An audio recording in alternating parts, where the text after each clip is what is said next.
ഇന്നത്തെ വചനം വിശുദ്ധ ലൂക്കാ എഴുതിയ സുവിശേഷം 7-ാം അധ്യായം 16-ാം വാക്യം.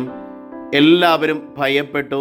അവർ ദൈവത്തെ സ്തുതിച്ചുകൊണ്ട് പറഞ്ഞു, ഒരു വലിയ പ്രവാചകൻ നമ്മുടെ ഇടയിൽ ഉദയം ചെയ്തിരിക്കുന്നു. ദൈവം തൻ്റെ ജനത്തെ സന്ദർശിച്ചിരിക്കുന്നു.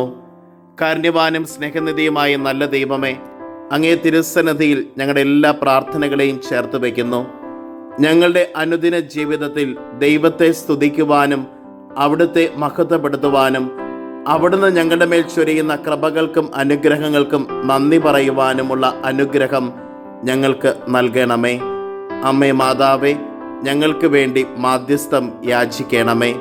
നമ്മുടെ കർത്താവ് ഈശോ മിശിഹായുടെ കൃപയും പിതാവായ ദൈവത്തിൻ്റെ സ്നേഹവും പരിശുദ്ധാത്മാവിൻ്റെ സഹവാസവും നാം എല്ലാവരോടും കൂടെ ഉണ്ടായിരിക്കട്ടെ, ഇപ്പോഴും എപ്പോഴും എന്നേക്കും.